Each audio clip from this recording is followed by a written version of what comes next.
Pernah nggak kamu ngebayangin kalau dunia bisnis itu sebenarnya mirip kayak film-film tentang robot raksasa atau The Matrix? Kamu sering ngelihat sebuah brand besar, sebut saja raksasa ojek online atau toko kelontong digital, dan mikir, wah, mereka keren ya, kantornya warna-warni dan karyawannya pakai kaos polos. Tapi secara nalar, apa yang kamu lihat itu cuma kulit luar. Di baliknya, ada sebuah mesin raksasa yang dingin, kalkulatif, dan sangat sistemik. Selamat datang di Arc Power Play.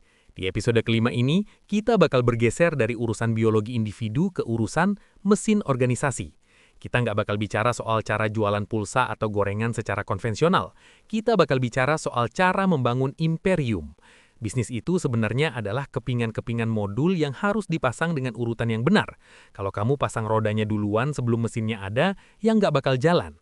Banyak orang gagal bangun startup bukan karena idenya jelek, tapi karena mereka nggak punya protokol yang jelas. Mereka terlalu sibuk sama urusan logo, tapi lupa urusan legal. Sibuk nyari investor, tapi lupa riset pasar. Hari ini, Titik Nalar bakal membedah 12 langkah membangun imperium dari nol sampai launch. Siapkan nalar bisnismu, mari kita rakit mesin ini. 1. Ide, menemukan bug dalam realita. Langkah pertama bukan cuma soal pengen jualan apa, tapi menemukan masalah yang belum ada solusinya. Nalarnya begini, sebuah ide startup yang bagus adalah sebuah solusi atas sebuah nyeri yang dirasakan banyak orang. Jangan bikin produk yang kamu suka, tapi bikin produk yang pasar butuhkan. Kamu harus bisa melihat bug atau cacat dalam sistem kehidupan sehari-hari yang bikin orang kesal, lalu tawarkan patch atau perbaikannya lewat bisnismu. 2. HKI, memasang pagar sebelum dicuri. Begitu idemu matang, jangan langsung teriak-teriak di media sosial. Secara nalar, dunia bisnis itu penuh predator. Kamu butuh perlindungan hukum lewat HKI atau hak kekayaan intelektual. Daftarkan merek, hak cipta, atau paten teknologi kamu. Di segmen The Machine, HKI ini fungsinya sebagai tameng. Tanpa ini, idemu yang brilian bisa dicontek raksasa modal besar dalam semalam, dan kamu cuma bisa gigit jari sambil ngelihat mereka kaya raya pakai idemu. 3. Riset. Validasi nalar, bukan ego. Langkah ketiga adalah riset pasar. Ini tahap yang paling sering dilewati orang karena rasa percaya diri berlebih. Nalarnya adalah, kamu harus nanya ke orang asing bukan ke ibumu atau teman dekatmu. Kenapa? Karena mereka pasti bakal bilang idemu bagus biar kamu nggak sedih. Riset yang benar adalah mencari tahu, apakah orang mau keluar duit buat idemu, berapa harganya, dan siapa kompetitornya. Data adalah bahan bakar utama bagi mesin bisnismu. 4. Struktur. Membangun rangka legal. Bisnis yang mau besar nggak bisa cuma pakai janji percaya teman. Kamu butuh struktur legal, entah itu PT, CV, atau badan hukum lainnya.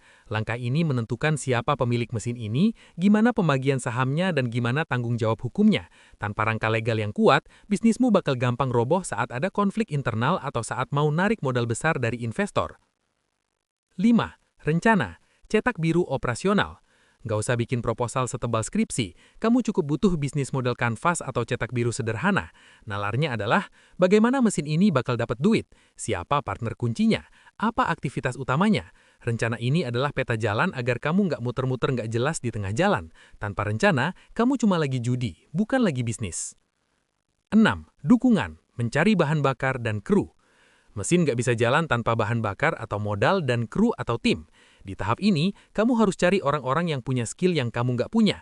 Kalau kamu jago jualan, cari partner yang jago teknis. Selain itu, kamu mulai cari dukungan eksternal. Bisa lewat bootstrap atau duit sendiri, pinjaman atau angel investor. Ingat, tim yang solid adalah organ-organ vital bagi kelangsungan hidup The Machine. 7. Nama. Memberi identitas pada mesin. Nama bukan cuma soal keren-kerenan. Secara nalar branding, nama harus gampang diingat, mencerminkan solusi yang ditawarkan, dan yang paling penting, domain internetnya masih tersedia.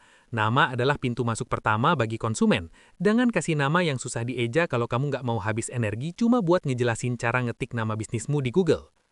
8. Visibilitas. Mulai memasang radar. Sebelum produk jadi 100%, kamu harus sudah mulai membangun visibilitas. Mulai bikin konten, bangun komunitas, atau kasih teaser.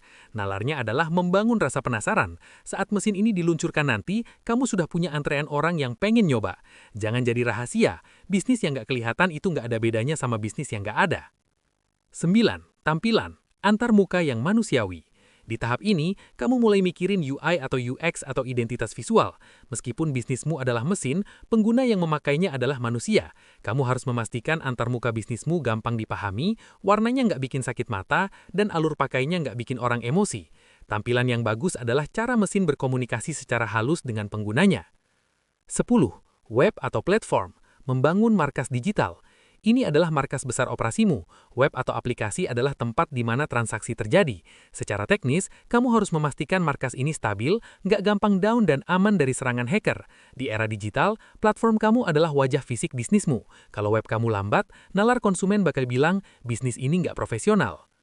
11. Finance, manajemen darah perusahaan. Duit adalah darah. Kamu harus punya sistem pencatatan keuangan yang rapi sejak hari pertama. Berapa burning rate kamu, atau duit yang dibakar tiap bulan, kapan kamu bakal break even point, atau balik modal. Langkah ini adalah tentang menjaga agar mesin tetap hidup. Jangan sampai kamu asik jualan tapi ternyata rugi karena nggak paham struktur biaya. Di The Machine, angka adalah satu-satunya bahasa yang jujur. 12. Launch, menyalakan mesin secara publik. Langkah terakhir, launching. Ini adalah momen pembuktian. Kamu menyalakan mesin ini di depan publik. Strateginya bisa lewat promo gila-gilaan, kerjasama dengan influencer, atau acara khusus. Launching bukan akhir dari perjalanan, tapi awal dari sistem operasional yang sebenarnya. Di sini kamu bakal dapat feedback realita dan siap-siap buat terus melakukan perbaikan atau iterasi agar mesinmu makin sempurna. Jadi, kenapa membangun imperium itu harus lewat 12 langkah ini? Secara nalar, karena bisnis adalah sebuah sistem yang saling bergantung. Kamu nggak bisa jualan kalau nggak punya HKI atau legalitas. Kalau kamu loncat-loncat, kamu cuma lagi bangun istana pasir yang bakal hancur kena ombak sedikit aja. Startup itu disebut The Machine karena begitu sistemnya sudah jadi, dia harus bisa jalan sendiri meskipun kamu sebagai pendirinya lagi tidur. 12 langkah ini adalah proses perakitan organ-organ organisasi agar bisa berfungsi secara mandiri. Kesalahan pemula adalah mereka mikir mereka adalah pusat dari bisnisnya, padahal harusnya mereka adalah arsitek dari mesinnya. Membangun bisnis itu butuh nalar yang ingin. Jangan pakai perasaan terlalu banyak saat data riset bilang idemu buruk. Jangan pakai perasaan saat harus membagi saham. Di dunia power play, siapa yang paling paham cara kerja mesin, dialah yang bakal punya kontrol paling besar atas pasar. Terima kasih udah nonton sampai habis. Kalau kamu suka cara kita ngejelasin hal-hal rumit jadi lebih masuk akal, jangan lupa follow Titik Nalar. Kita bakal terus bahas banyak hal sehari-hari yang sebenarnya menarik, asal dijelasin dengan cara yang benar. Titik Nalar, jelasin dunia, satu nalar dalam satu waktu.